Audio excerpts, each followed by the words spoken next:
What would the answer be approximately, even before you start doing? She's approximating the answer to be around 200. Would you think more than 200 or less than 200? More. More, why? A guess answer would be for number 2. 100, can you say why? Because you're dividing 500 is 5, So you're approximating the 501.5 to be a 500. People see Asians as hardworking and good at math. Asians are not supposed to, but are like expected to do better. And since the parents it's not pressure, it's just you wanna be as good as them. So like the pressure is sort of on you to do like the best and like know more than like the class. You drive around and you're like driving around and you see a big house with like nice cars and like everything's maintained, and you see an Asian walking out. It's normal because like Asians like are like not better, but like they expect to do better and they like achieve more. And it's not true. It's not true at all. It's just perception. My parents are like from India and they were like born there, so I think they have like a higher level in math, so they want me to get good at math too.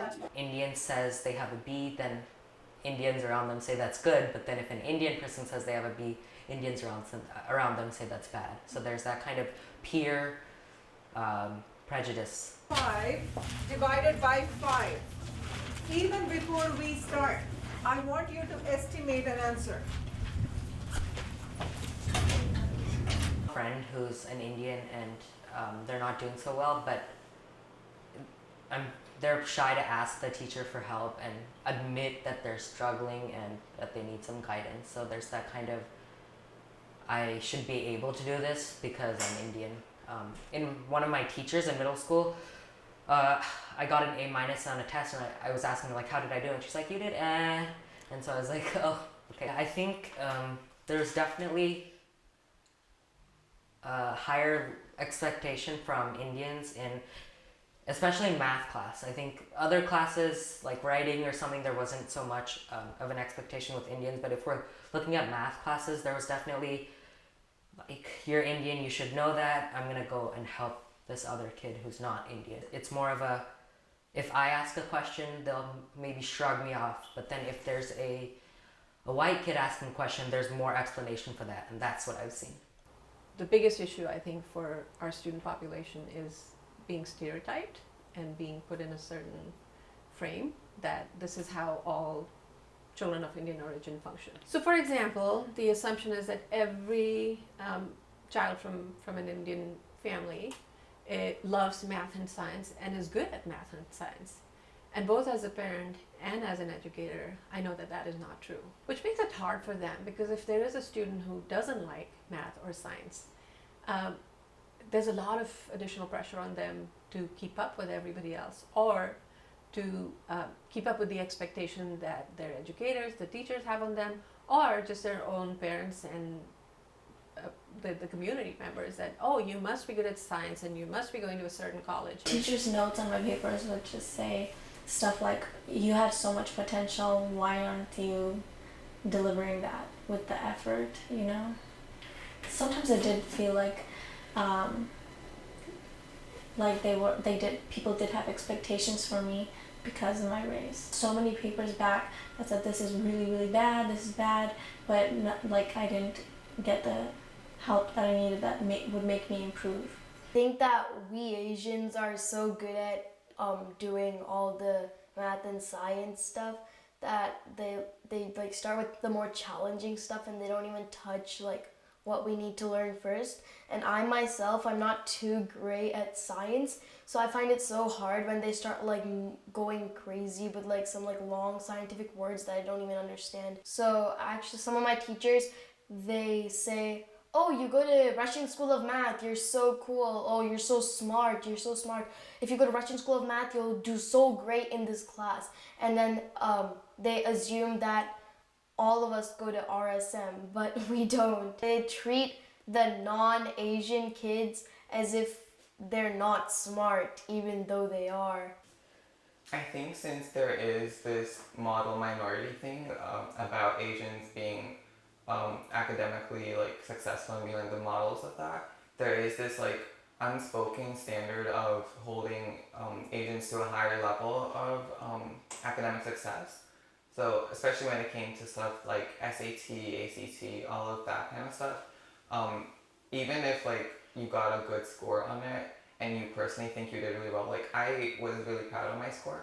But when I compared it to like other people or just like other peers in general, it made me feel like I was less because the Asian standard was so high.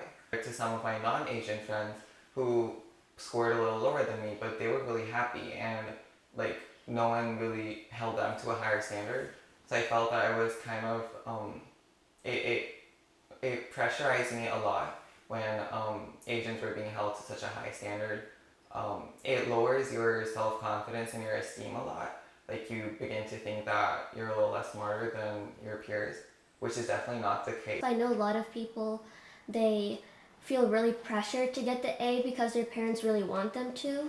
I don't have that experience, but I know a lot of people get really stressed if they get like 1 point off. So I think it's some people have parent pressure. A lot of kids take a lot of classes and they don't really have time to play. Like in my like area, I used to try to play outside with people, but everyone had classes like every single day and they had no time to come outside and play.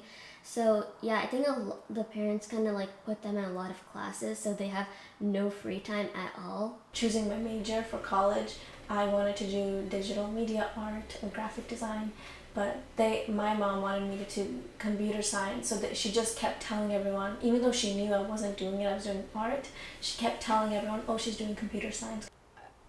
Being a parent that moved here when my daughter was just 8 months old, you come with a certain mindset, you come with certain values, you come with, it's how you've been raised and that's how you want to raise your children. So you start right when they're born and when they start preschool.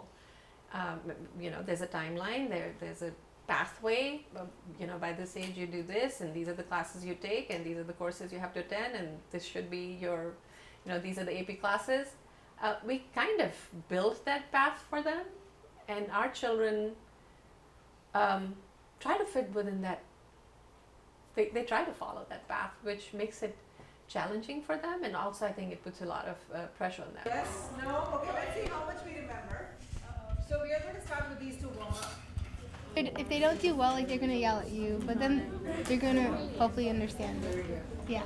Our school, a lot of our students in some classes, in the more advanced classes, sometimes I've never taken an actual poll of my class, but sometimes it feels like maybe 3/4 of the class is in outside math classes. So they're taking, you know, they're in the most advanced math class and yet they're taking outside math classes to just, I don't know, I guess try to get even more ahead. I think that some of it is coming from home.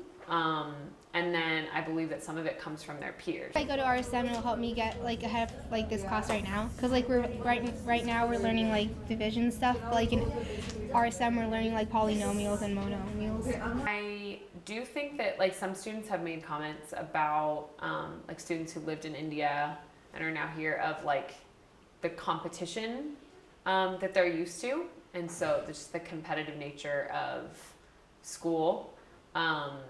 And maybe I know students who lived in maybe another part of the world where it was more competitive.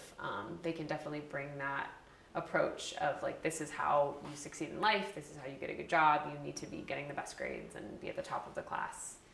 A handful of students in both of my regular 6th grade math classes, all of whom were South Asian, believed that they should have been in a higher math class.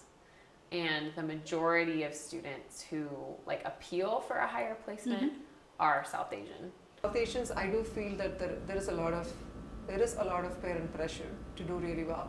So if a kid gets like a 90 out of 100, I've heard that child saying that like, oh, my mom is going to be very upset that I got a 90 out of 100. I feel that coming from India and getting used to the Indian culture and the expectations has a big effect on why they have to push on math. Because I come from India, I can kind of understand, because in India, it's like you you have to do well, super well, just for survival because of the competition. So when we had department meetings, and most of them are non-Indians who are also teaching math, and sometimes this came up. So I told them, this is why this is happening. And they were very surprised to hear that. And then they were like, oh, now I see the point, why they are being so pushy about math. I think this community is very highly competitive, so a lot of parents want to give the kids an edge. So when it comes in terms of like math or science, so a lot of kids do go to like extra math enrichment programs. So as a result, like there is a kind of baseline in which like a lot of kids know a lot of concepts already, even though it's kind of newly being introduced. And it's a lot of pressure from parents, not much from teachers. I don't see a lot of pressure from school as such, but it's like this rat race of like constantly churning and going into a lot of classes, and just keeping up with that seems a little hard on them. So I want to also know why you thought about that. How many of you have a number in mind for the first? I think one of the most common challenges I see is that students are holding themselves to very, very high expectations. Students, the running joke here is a B is failing. And so that's a challenge that I think, again, students put pressure on each other for. I don't necessarily think that pressure is coming from our staff. Sometimes it can come from parents. Some other parents are much more relaxed. It's interesting to see that my parents who are more relaxed will say, I'm not a typical Indian parent. So they'll preface that and they'll say, we're not looking for our students to get all A's, but we want our students to make better decisions or be better about their time management skills. Can you please look it back into your notebooks and tell me where you... I think another component of the focus is that students is putting pressure on each other to feel like they're competing or they're up to par with their peers. So when they see their peers accelerating in math, they too want to accelerate. When they see their peers taking an honors level class or an AP class, they too want to feel like they're capable and prepared for that. An example of academic bullying here are students who choose not to be around a student who they feel is not as intelligent or as smart as them. So there used to be this group of people at my school, and they were like a group of people from a different race than like Asians and Indians. So they would always like be mean to us. No, he was just like, oh, you're Indian. Oh, you got a good grade on your test. Wow, cool. Most Indians get picked on. If as I said, like the whitewashed, that's what we call it, the whitewashed Indians and the whitewashed Asians. If they try to be more American, if they act American, if they like don't even relate to their Indian culture at all, then that's the people who don't get picked on. But the people who even like a little bit relate to their Indian culture, they get picked on by that group of people. That oftentimes the students that are average feel pretty poorly about themselves and are really hesitant to ask for help. They can oftentimes be really quiet. I have like a problem of a concept in math class or something. I don't really ask teachers. I mean, I would be okay with asking them, but I just feel like everyone in class kind of already understood, so I feel like I should know that too. So when I go home, I ask my parents and I get it clarified. 20 minutes of family time. Yeah? Yeah. A lot of people hang out with friends to kind of like just get rid of that academics. Like I said, clubs is an important factor for a lot of people to get rid of that academic stress. There's like therapists and things in school. With Indians in particular, what I've noticed is like if you're going to see a therapist or if you go to therapy, there's that like negative connotation with it, and I've observed like people who do go to therapy like don't want to talk about it, especially if they're Indian.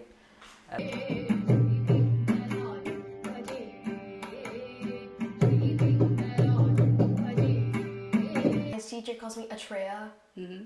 My social studies teacher calls me Atreya. I have a lot of like weird variations of my names. I don't care much anymore.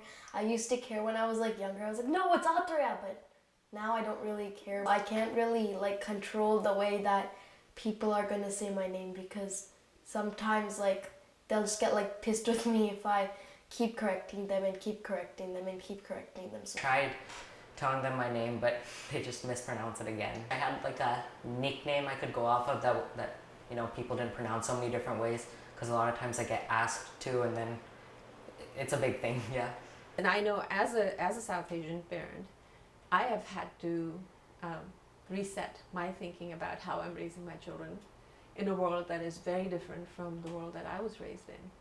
And how do you find that adjustment where you still want them to be grounded in their values and the culture, and not lose that, because that's a huge part of who they are, but also still make them feel like they can fit in with the rest of the society. I think for our kids, they're constantly juggling between those two worlds of, you know, how do I stay traditional enough and not disappoint my parents, but also how do I hang out with my friends and be like everybody else. if you talk to them, then they'll be like, they'll like ask some questions about the Indian culture, right? But it'll be like the most obvious questions ever. Like, oh, you say namaste to elders and stuff like that. And it's really awkward when they start talking to you about it. And like, so like some kids in my school for Diwali, they come to school like wearing traditional Indian clothing. And then the teacher asks, why are you wearing that? One of the teachers asked my friend, why are you wearing that? When the teachers point out this way to our class, I feel like horrible actually, because I feel like they're working in Cupertino. They should know more about what's happening, because the majority of Cupertino schools, the majority of the school that I'm going is Asian. I think at least what I think is the respect attitude with the Indians, and you know, you have to respect the teacher a lot. Can't talk back to the teacher. There's things like this that, you know, if a teacher tells you something that you don't agree with, the Indian kid would shut up. But then if a teacher says something that the white kid doesn't agree with, I've seen the white kid talk back. So yeah, there's a negative effect, because sometimes we don't understand what the teacher says, but we don't say anything, because we've been told like that you can't talk back to the teacher, you have to respect the teacher, and there's that confusion sometimes, like I don't know what I'm doing, but I'm not supposed to ask the teacher or talk back to the teacher.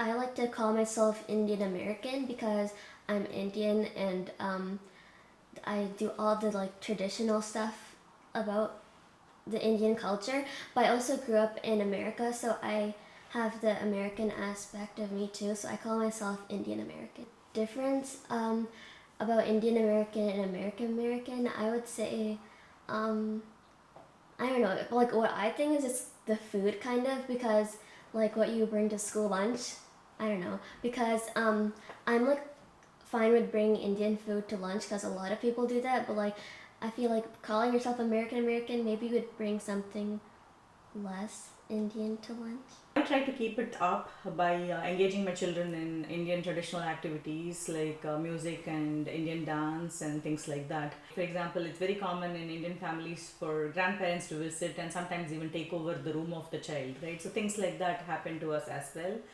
I have had to reset my thinking about how I'm raising my children in a world that is very different from the world that I was raised in. In their values and the culture, and not lose that, because that's a huge part of who they are. I wouldn't pray at school or do any like religious things. Who was wearing some cultural clothes to school, and then it's not so much of talking to him about it, but just like the weird looks and things that the non-Indian people give you. I struggle with those issues where they were allowed to do certain things or not allowed to do certain things. But the other thing, and now that my children are adult and we have these conversations because we can, and they feel comfortable talking about these things, they made a lot of assumptions. So even though a lot of times my husband and I didn't say, you can't do this, they just assumed. Because, when we would talk at home with grandparents and everybody, they just make those assumptions on their own. I believe teachers are aware, reasonably aware of the difference in cultural values of the Asian and Indian community. I feel like in school it's a little bit of inclusive culture, so they do things like culture day where the kids dress up in like ethnic costumes and dresses to school. I mean, we do celebrate, I think, festivals that are outside of school. It's not necessarily acknowledged, but I guess that's fine. Perfect. So you guys can check in with Human, okay? Once you're done. So a lot of these kids, right from their elementary school, they end up going to after school classes. So I do feel like, you know, when they get to school, there have been instances where I have heard that, you know, the teacher says that if they start from the basics, like 3/4 of their class is going to feel like they're not being challenged and, you know, and be bored in class. But then it is extremely disadvantageous to the kids who haven't gone to any of these classes, because not every kid has gone to the classes, so they kind of definitely feel like they're not good enough at a very early stage. I feel like it'll be helpful if the teachers do take into account, you know, the percentage of kids who don't, you know, necessarily have outside help. Have a lot of Caucasian teachers. We have a small handful of Asian staff members, but we have very few teachers of color. Teachers are not as well informed about cultural practices of the South Asian community and cultural practices of the East Asian community. So because if we're talking about district-wide trainings, we want it to be applicable to all of our families. We haven't received any explicit training to work with families of specific cultures. Do any like multicultural specific activities? I think it's little things like the names of people in the word problems are like multicultural names. The types of things that are being described are trying to be things that are, but not where like, oh, we're studying particular countries or cultures, or we're doing different events that are related to a particular culture. Not really like that. I definitely believe that can be true. A lot of pressure can come from parents, but I think what I've seen over my last 3 years here is parents being a lot more open to like recognizing their child's social and emotional needs, and understanding more about learning, that it's a process, and that it's more important for their student to have a strong foundation than to like rush through and try to be at the highest level. So in terms of building cultural competencies, I know that a lot of PD is now being developed. A lot of the schools that are training teachers are looking at how to build those competencies, how to learn about cultures, and a huge piece is involving parents. For educators to get to know your community and to let them lead the way on, you know, let that be an education for you, and let parents guide you in what they value about, what they want you to value about their culture and about their children. And also understanding each child is unique. Every South Asian child does not like math and science, or, you know, doesn't belong in the STEM world. They have different interests.